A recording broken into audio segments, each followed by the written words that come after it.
Thank you very much for this opportunity to present my project. I'm happy to share the project what I'm having it. Well, before beginning, I just want to really introduce myself that I'm not really only working as an academic researcher, but also I used to be a landscape architect before. So I was working as an academic researcher as well as but also as a practitioner. So I try to really overarch bridging between the theoretical principles or any research findings into the design outcome for the real world. So today I'm just briefly share that what is my ongoing project, and also try to highlight that what's the landscape approach. Probably all of you are really real of these things, and also the resilience topic in the Asian cities, which facing the different tasks in different countries. And also with the three projects, what I'm doing, with ending with this urban resilience principle that it's coming in the design, landscape design. So that's kind of the sequence of today's presentation. So first I'm starting with this landscape approach.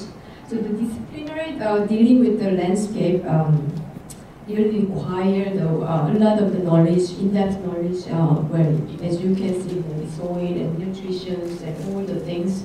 So including really micro scale of the understanding of the small environmental issues, and also the species, and also plant science, and life cycling assessment, and spatial analysis, and economic value, and place making, and even the working with the politics. So, it doesn't mean we should be very broader on the whole things, but I believe that with the in-depth knowledge in a certain point, where, for example, like ecosystem or place, then we also need some of the general understanding and coordinating with all the things. So this called that is a T-shaped professions. So I think this is one thing what I try to approach for my project. Well, beginning with this the topics, what we are trying to do is, so the most significant environmental change is here, the increase and extinct over the 50 years times. So most of things is 50 years times to happen. And also the most happen is in Asia cities. For example, like 4 of the 5 most hit by natural disaster in the last 10 years were in Asia too. And also of the Asia, the city-specific resilience with different commitment would require as their positions. For example, like Japan and Korea may have a different kind of the way to take care of this resilience. For example, like aging and also the redevelopment. Maybe this kind of things is more necessity. And whereas the Singapore has a different kind of task that we positioning as a transitionary kind of city that to interconnect with other cities. And whereas the developing countries another emerging population, and also the more serious natural disaster too. So I will show the last 2 tiers. So one example is in Singapore, and also the 2 for the Manila and Mumbai and the Jakarta. So that's kind of the project what I'm going to show you. Well, this is a typical coastal landscape in Singapore. As an international hub with the full of the logistic industries happen, while still remaining some mangrove, and also it's preserved by law too. So this is kind of typical landscape. So, but again, so almost 20% of the area has been extended since the 1960s. So additional 10% will be reclaimed within this next 30 years. So this first map showing that how increase of the land size of the Singapore. It's a small country, but it's extending a lot. And also, as a consequence, we lost most coastal habitat. So only less than 1% is mangrove area is remain, for example. So all is significantly reduced because of these reclaims and also a lot of development. Sea level rise are not exception for Singapore, where much of the land is below 15 meter above sea levels, and also around 30% of the area is below 5 meter. But however, the area are supposed to convert into the high dense mixed use area in the near future. So it's all the industrial zone, which is located in this coastal area, going to be converted into the high rise dense development area. So this is kind of the blueprint for the Biden government.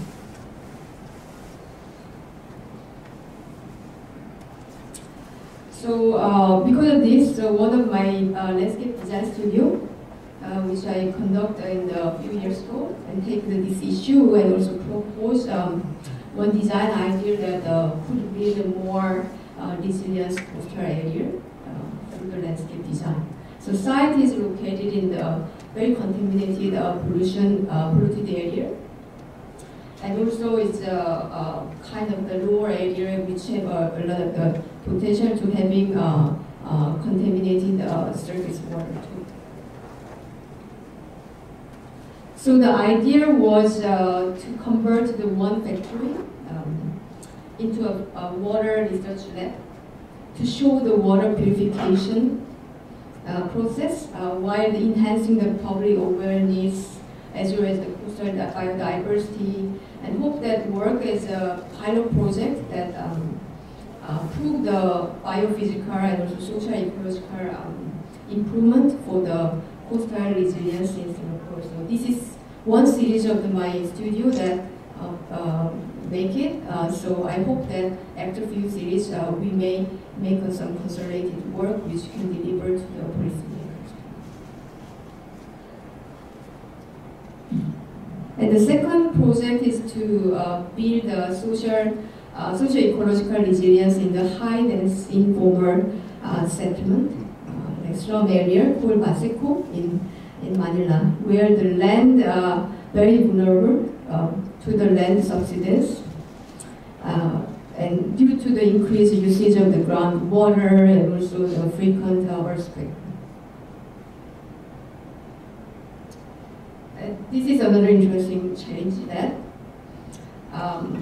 whenever the election happened, there are many blueprints came for the environmental improvement of the Baseco. So this photo is showing that one of the mayor is really pointing that how the Baseco going to be changed over time, and also another project is in the making a promenade of the certain area.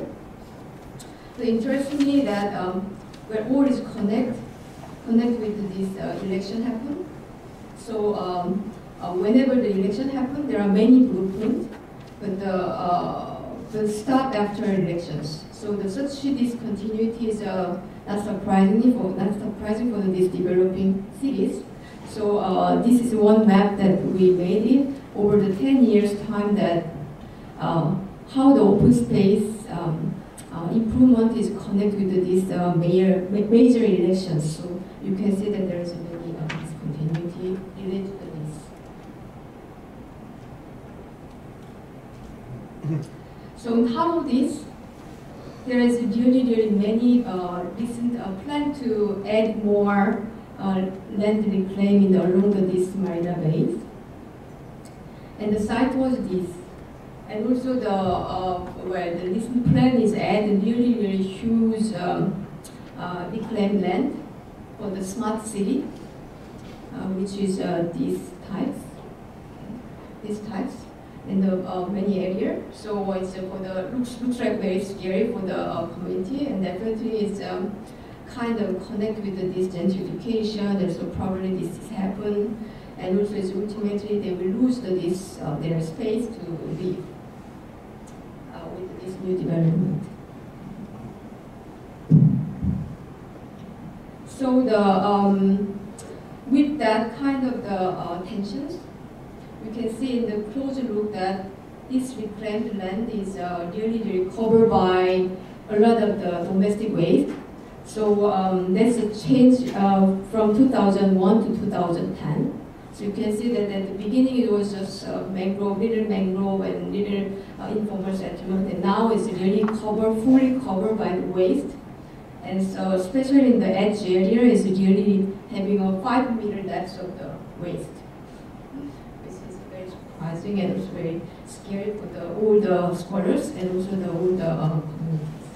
So probably there are many health issues too. So, but they're still living there. So that domestic waste is not just only coming from the inland, but also in the other regions to come because of this the flow. So the land is very polluted and also vulnerable to the flood. But still you can see that some spontaneous vegetation and some spontaneous mangrove survive at this area. And there are tolerance against this stressful condition and also human disturbance. So that was a kind of indicator that maybe we can have some idea and then to plant something in here. So I was very privileged to observe that all the change over time for the entire process since the 2010, and also with the collaboration with other environmental scientists. To measure the quality of the water and also healthiness of the plants and also biodiversity survey too. So this is a little project that we made with the studio, and also after that has some NGO is able to helping it, so that we try to plant some more things too. This is current looking. So it was many happening that where at the beginning is not too much grow and also the soil is not easy to go with, but at the end, like this, in this kind of situation. So not only improve of this environmental and or biophysical improvement, but also, like more importantly, this landscape become as a livelihood for some of the community members, and also the community bonding, and also the recreation of course, and aesthetically also improve, and also boost the gardening culture for the healthier community in the whole entire area too. So this is kind of the positive outcome from this.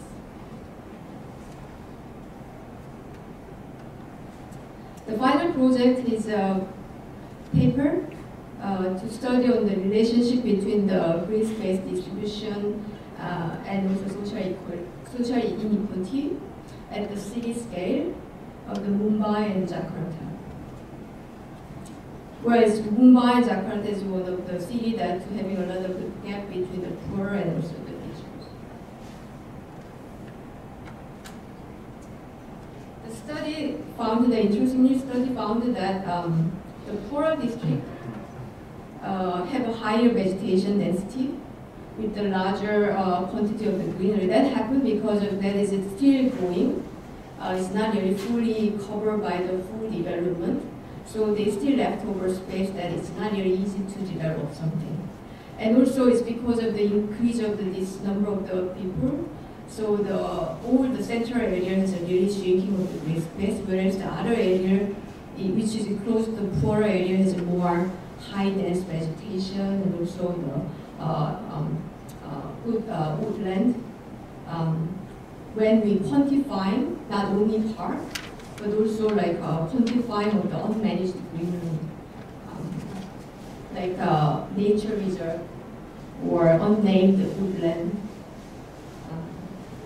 That may play important role for the biodiversity as well as the other like recreation amenities and services. So this study allow and suggest that the policymaker maybe consider that like leftover, like what's the importance of this leftover space as an inherent natural resource of the city for planning, so the truly ecologically inclusive cities before they come.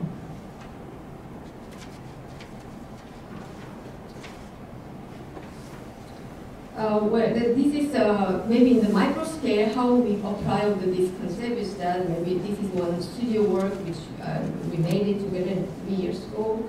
And that is a hard, where some of the steep stream, which is hard to develop as a pilot, as a place to live, maybe could be transformed into the place for livelihood and also the urban agriculture and recreational area. This is one example that we make.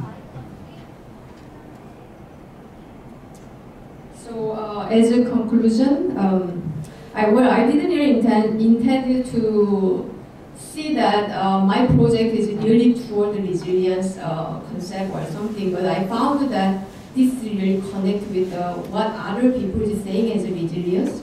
So I tried to end with that. What I'm doing together is connect with some of the five Almaty's principle, that five planning principle that can increase or enable the resilience in the city too. So this is 5. So I just repeat that what she's saying and also connect it to my project too. So maintaining the diversity. So my project also tried to make this increase of the heterogeneity. So the urban pattern and the process and a variety of the infrastructure typology would support the diverse human and ecosystem functions rather than aim for the fixed and optimal city design. So I hope that this is kind of one way we all go together.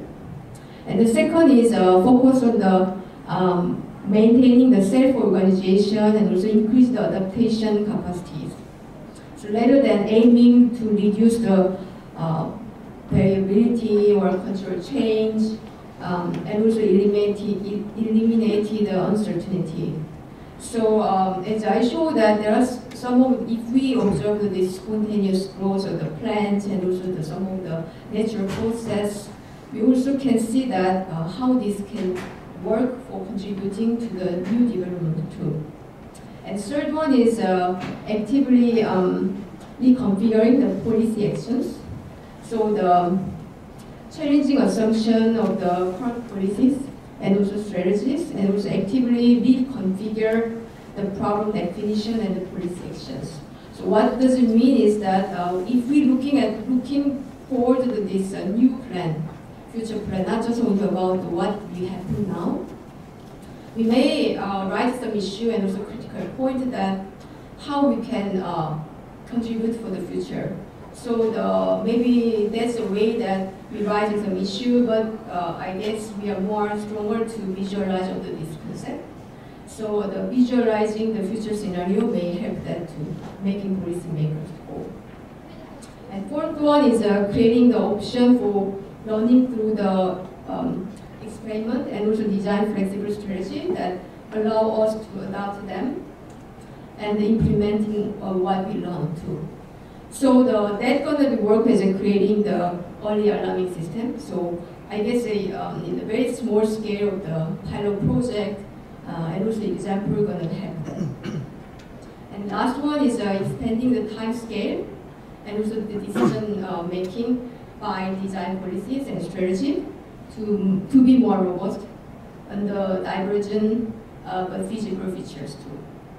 So probably the long-term monitoring and also the nested scale of the experiment. So this kind of time scale will help in this. So thank you for listening for my presentation. So I just ask one question. So doing all these design studio work, does any sort of outcome resulting in the actual development of project or has influence to the policy? Well, in terms of policy, not sure whether it's really moving that, but this project, especially this mangrove project, is really visible in the many peoples. So also recently got the award as well.